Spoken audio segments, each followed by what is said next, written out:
sou o Alfa e Ômega, diz o Senhor Deus, aquele que era e que há de vir, o Todo-Poderoso.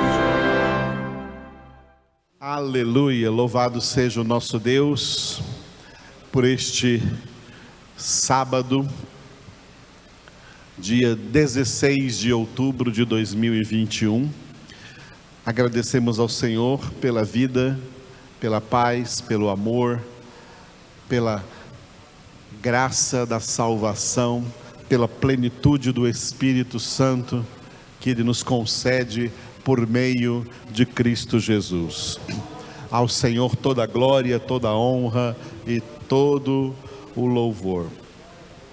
Na primeira parte da nossa congregação, nós vamos ler o penúltimo capítulo do livro do profeta Amós. Amós, capítulo de número 8. Enquanto lemos juntos essa palavra, o Espírito de Deus estará usando essa palavra, porque a palavra de Deus é a espada do Espírito, para penetrar o mais profundo de nossas vidas, até o ponto de dividir alma e espírito, juntas e medulas, discernindo os mais íntimos pensamentos, propósitos e intenções dos nossos corações. Palavra poderosa como instrumento de Deus para a nossa santificação, sem a qual ninguém verá o Senhor. E por isso Jesus orou por nós e continua orando por nós à destra do Pai, conforme João 17:17, santifica-os na verdade, a tua palavra é a verdade. Então, enquanto lemos, Deus estará agindo na sua vida por meio desta santa palavra. Amós, capítulo de número 8. O Senhor Deus me fez ver isto. Eis aqui um cesto de frutos de verão. E perguntou: que vês, Amós? E eu respondi: um cesto de frutos de verão. Então o Senhor me disse: chegou o fim para o meu povo de Israel, e jamais passarei por ele. Mas os cânticos do templo, naquele dia, serão uivos, diz o Senhor Deus. Multiplicar-se-ão os cadáveres, em todos os lugares serão lançados fora. Silêncio. Ouvi isto, vós que tendes gana contra o necessitado, e destruís os miseráveis da terra, dizendo: quando passará a festa da lua nova, para vendermos os cereais, e o sábado, para abrirmos os celeiros de trigo, diminuindo o efa e aumentando o ciclo, e procedendo dolosamente com balanças enganosas, para comprarmos os pobres por dinheiro e os necessitados por um par de sandálias, e vendermos o refúgio do trigo? Jurou o Senhor pela glória de Jacó: eu não me esquecerei de todas as suas obras para sempre. Por causa disto, não estremecerá a terra, e não se enlutará todo aquele que habita nela. Certamente levantar-se-á toda como o Nilo, será agitada e abaixará como o rio do Egito. Sucederá que naquele dia, diz o Senhor Deus, farei que o sol se ponha ao meio-dia, e entenebrecerei a terra em dia claro. Converterei as vossas festas em luto, e todos os vossos cânticos em lamentações. Porei pano de saco sobre todos os lombos, e calva sobre toda a cabeça. E farei que isso seja como luto por filho único, luto cujo fim será como dia de amarguras. Eis que vem dias, diz o Senhor Deus, em que enviarei fome sobre a terra, não de pão, nem sede de água, mas de ouvir as palavras do Senhor. Andarão de mar a mar e do norte até o oriente. Correrão por toda parte, procurando a palavra do Senhor, e não a acharão. Naquele dia, as virgens formosas e os jovens desmaiarão de sede. Os que agora juram pelo ídolo de Samaria e dizem: como é certo viver o teu Deus, ó Dan, e como é certo viver o culto de Berseba, esses mesmos cairão e não se levantarão jamais. Louvado seja o Senhor. Duas palavras neste capítulo 8 eu gostaria de chamar a atenção. A primeira está no versículo de número 2, depois que Deus mostrou para Amós um cesto de frutos de verão. E o significado dessa visão foi o que Deus falou para Amós no versículo 2. E perguntou: que vês, Amós? E eu respondi: um cesto de frutos de verão. Então o Senhor me disse: chegou o fim para o meu povo de Israel, e jamais passarei por ele. Essa palavra tem um grande significado que hoje, infelizmente, por falta de conhecimento e também por pregações erradas, a maioria do povo evangélico desconhece e não leva em consideração e pensa erroneamente. É o seguinte: a aliança que Deus teve no passado com Israel, ela acabou. Ninguém tem duas alianças ao mesmo tempo. Aquela aliança do Antigo Testamento, do povo da antiga aliança, do povo de Israel, acabou. Ela chegou ao fim. Esse é o significado dessa visão que Deus deu para o profeta Amós, de um cesto de frutos de verão. É o fim para a aliança com Israel. Porque o propósito de Deus para com aquela aliança do povo de Israel era que aquela aliança fosse uma aliança provisória, preparando para a aliança definitiva. Já chegou a aliança definitiva em Jesus Cristo. A nossa aliança hoje é em Jesus Cristo. A aliança de Deus hoje não é mais com a nação de Israel. Tem muito crente aí, inclusive pastores, enganados. Aquela nação de Israel que fica lá, ainda está lá hoje no Oriente Médio, a capital Jerusalém. Aquela nação, Deus não tem mais nenhuma aliança com Israel. A aliança com Israel chegou ao fim. E aí veio o Filho de Deus, veio Jesus Cristo e começou uma nova aliança. Só que essa nova aliança, ela não vai ser como a primeira, ela não vai ser provisória. Essa aliança agora, em Jesus Cristo, ela é definitiva, é para sempre. O povo da antiga aliança se chamava Israel. O povo da nova aliança se chama igreja. Nós somos a igreja do Senhor Jesus Cristo. Igreja para a qual Ele foi preparar um lugar na casa do Pai, como Ele disse em João 14, para que onde Ele esteja, nós estejamos ali junto com Ele por toda a eternidade.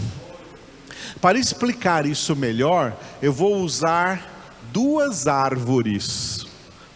uma árvore citada no Antigo Testamento e uma árvore citada no Novo Testamento.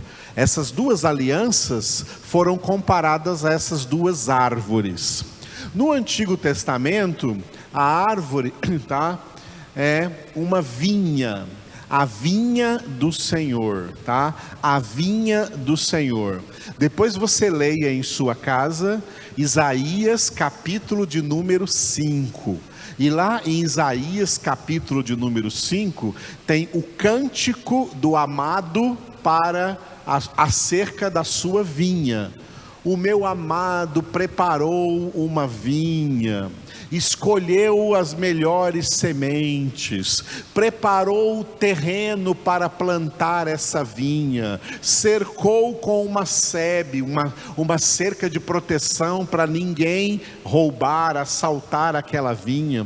E ele já tinha tanta esperança de que ele ia colher bons frutos, boas uvas, que ele já cavou um lagar. O lagar era aquele buraco onde eles pisavam as uvas para fazer o vinho. Ele já cavou o lagar porque ele esperava realmente, ele tinha toda a esperança de que aquela vinha ia dar bons frutos. Mas quando chegou a hora daquela vinha dar bons frutos, ela deu maus frutos, frutos amargos. Essa vinha de Isaías capítulo 5 representava a nação de Israel, a antiga aliança. Por que que ela não vingou? Por que que essa vinha frustrou o dono dela, que aí representava Deus? Por quê? Porque Deus criou a nação de Israel a partir de homens pecadores. A partir de homens pecadores. Deus criou a nação de Israel a partir de Abraão, Isaque, Jacó, os 12 filhos de Jacó. E todos eles, muito embora entre eles tivessem homens de fé como Abraão, apesar da fé, como nós também temos fé, eram pecadores. Por isso, aquela vinha, ela não podia representar uma aliança definitiva. Agora eu vou falar de outra árvore no Novo Testamento, em João capítulo 15, que também é uma videira. E Jesus disse em João 15: eu sou a videira verdadeira. A nova aliança não tem a sua raiz em homens pecadores. A nova aliança tem a sua raiz em Jesus Cristo. A raiz de Israel era Abraão, Isaque e Jacó. A raiz da igreja, a raiz da nova aliança, não é mais Abraão, Isaque, Jacó, os 12 patriarcas. Agora, a raiz é a raiz de Jessé, é o rebento de Jessé, é o renovo que Deus chamou Jesus Cristo. Ele disse: eu sou a videira. Aquela primeira vinha secou. Israel secou espiritualmente. Israel não tem nada de Deus, como qualquer outra nação da terra. Mas agora a nova aliança é em Jesus Cristo, que é representado por uma videira. E ele diz: eu sou a videira. E nós que somos parte da igreja de Cristo Jesus, Jesus disse em João 15, nós somos os ramos dessa videira. Nós somos os ramos dessa videira. Essa videira, ela não vai falhar. Se algum ramo falhar, esse ramo é cortado, mas a videira nunca será cortada. A vinha de Israel foi cortada, não prestava, toda ela não prestou. Mas a videira agora é Cristo. Os ramos que em Cristo derem fruto, eles serão podados para que produzam mais fruto ainda. E se porventura algum ramo não der fruto, será cortado e lançado ao fogo. Mas a videira, que é Cristo, ela não vai murchar, ela não vai secar, ela vai prosperar espiritualmente. E quem estiver, os ramos representam os crentes, que estiverem verdadeiramente unidos a Cristo, também não murcharão. Eles produzirão o fruto desejado, o fruto do Espírito Santo, o fruto espiritual, o fruto de santidade. E é bom entender isso, que quando Jesus fala produzir frutos, não é ganhar pessoas para Cristo, para Deus, como muita gente interpreta erroneamente. O fruto que Deus quer ver em nós é o fruto do Espírito Santo. Gálatas 5, 22, 23. O fruto do Espírito é amor, alegria, paz, longanimidade, benignidade, bondade, fidelidade, mansidão, domínio próprio. É fruto de santidade. As pessoas por aí trocaram o significado desse fruto, acham que uma pessoa, um crente frutífero, é um crente que ganha pessoas para Jesus. Ninguém ganha ninguém para Jesus. Quem ganha pessoas para Jesus é o próprio Jesus. Jesus é o sábio que ganha almas, lá de Provérbios. É Jesus quem ganha almas. Se você pregar o evangelho para uma pessoa e essa pessoa for convertida, não foi você quem ganhou ela para Jesus, foi o próprio Jesus quem a ganhou. Isso é tão claro que esse mesmo evangelho que você pregou para essa pessoa e ela se converteu, você pregou para tantas outras e elas não foram convertidas. Por que você ganhou essa e não ganhou todas as outras? Qual foi o problema? É que essa que foi convertida, não foi você quem ganhou, foi Jesus quem ganhou. O fruto que nós produzimos, que devemos produzir, que Deus espera em nós, é o fruto do Espírito Santo, que é fruto de santidade. Não tem mais aliança com Israel. Aquela aliança acabou. Aquela aliança caducou. Agora só tem uma nova aliança em Cristo Jesus. E o povo dessa nova aliança se chama a Igreja de Cristo Jesus. E cada membro da Igreja de Cristo Jesus é um ramo na videira. Se produzir fruto, vai ser santificado para produzir mais fruto ainda. Se não produzir fruto, será cortado e lançado ao fogo, que representa condenação. Os ramos que são cortados representam pessoas que ganham e perdem salvação. Os ramos que são podados para produzirem mais frutos representam aqueles que, uma vez salvos, nunca mais perderão a salvação, porque nunca mais serão cortados dessa videira que é Cristo Jesus. Aleluia.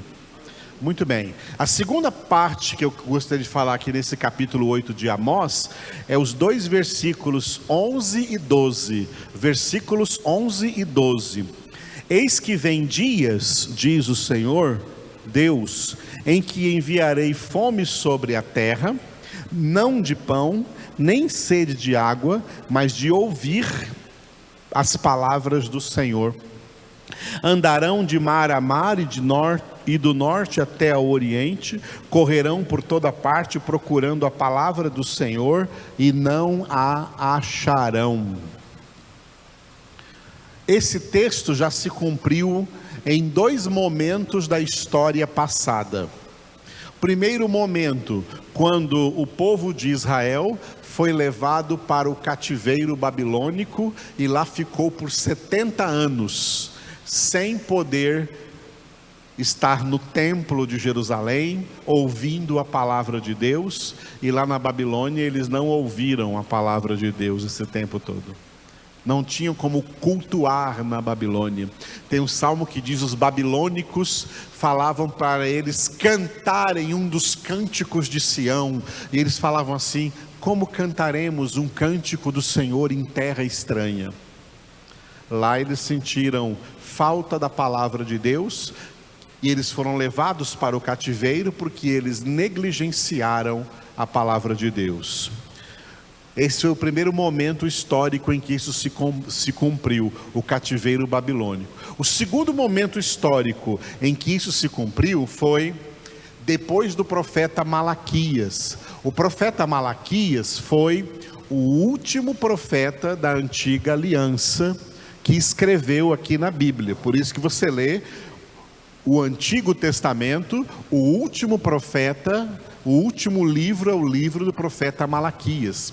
Depois do profeta Malaquias, Israel viveu um período de 400 anos, 4 séculos, sem Deus enviar mais nenhum profeta. Ou seja, 400 anos que são chamados de o silêncio de Deus. É chamado de período interbíblico ou período intertestamentário. Depois de Malaquias, só 4 séculos depois, foi que Deus enviou um profeta, que foi João Batista, que já veio preparar o caminho para o Senhor. Então, nesses 2 momentos, no cativeiro e no período interbíblico, essa palavra já se cumpriu. Desde que Jesus veio até o fim dos tempos, não falta a palavra de Deus na terra, não. A palavra de Deus está aí. A Bíblia Sagrada já foi completamente revelada nos seus 66 livros, nos seus 2 testamentos, 39 livros do Antigo Testamento, 27 livros do Novo Testamento. A Bíblia Sagrada faz parte do mundo globalizado. A Bíblia Sagrada está nas redes sociais. A Bíblia Sagrada é o best-seller, é o livro mais vendido na face da terra na história da humanidade. E a Bíblia Sagrada é o livro mais traduzido no maior número de línguas, idiomas e dialetos que existem nesse planeta. E no momento em que eu estou pregando aqui para vocês, existem equipes traduzindo ainda a palavra de Deus para mais de 70 tribos espalhadas pelo mundo, para que eles tenham acesso à palavra de Deus. Não falta a palavra de Deus no mundo, não. A palavra de Deus está aí. Hoje, estes 2 versículos são interpretados da seguinte maneira, tá? O que existe hoje são muitos hereges pregando a palavra de Deus de maneira errada, interpretando a palavra de Deus de maneira errada, criando doutrinas a partir de textos bíblicos fora do contexto, criando heresias e enganando as pessoas. E o que está raro de ouvir hoje é ouvir a palavra de Deus corretamente interpretada, como a Bíblia interpreta a Bíblia. A Bíblia está no mundo. A Bíblia está nas redes sociais, na rede mundial de computadores. Qualquer pessoa que entrar na internet e acessar Bíblia Sagrada vai achar várias traduções da Bíblia Sagrada. Ela está aí. Não falta Bíblia. O que falta hoje são corretas interpretações da palavra. Está muito difícil de ouvir por aí. A maioria dos pregadores que estão pregando por aí nas redes sociais são mentirosos, são hereges, são pessoas que Paulo disse na carta de Tito: é preciso fazê-los calar, porque estão pervertendo casas inteiras, pervertendo igrejas inteiras com suas doutrinas erradas. A palavra de Deus tem que ser pregada de maneira correta, a partir de uma interpretação correta da Escritura, para não ficar dizendo coisas por aí que Deus não disse na palavra. É disso que hoje as pessoas sentem fome não de pão e sede não de água, mas de ouvir corretamente a palavra de Deus. É isso que está raro hoje em nossos dias. Pregadores têm demais, mas pregadores pregando corretamente a palavra são raros. E quando pregadores pregam a palavra de maneira incorreta, o que eles pregam é mentira, o que eles pregam é heresia. Ninguém é salvo crendo na mentira. A salvação é para quem crê na verdade. É por isso que o povo de Bereia, onde Paulo foi pregar o evangelho, quis sentar-se com ele para que ele explicasse nas Escrituras se as coisas eram assim mesmo como ele estava pregando. Hoje não. Hoje as pessoas não ligam para as Escrituras. A Bíblia está por aí, todo mundo tem acesso à Bíblia, mas eles não leem, não meditam nela, deixam de lado e ficam só acreditando em tudo que escutam por aí, especialmente se o herege também é um milagreiro. Então esse aí é um homem, é um super-homem de Deus. O diabo também faz milagres. Paulo fala isso em 2 Tessalonicenses capítulo 2. Prodígios da mentira para enganar aqueles que rejeitaram a verdade que poderia tê-los salvo. Muito bem, então, tudo isso que lemos aqui em Amós e meditamos hoje é uma realidade para as nossas vidas espirituais.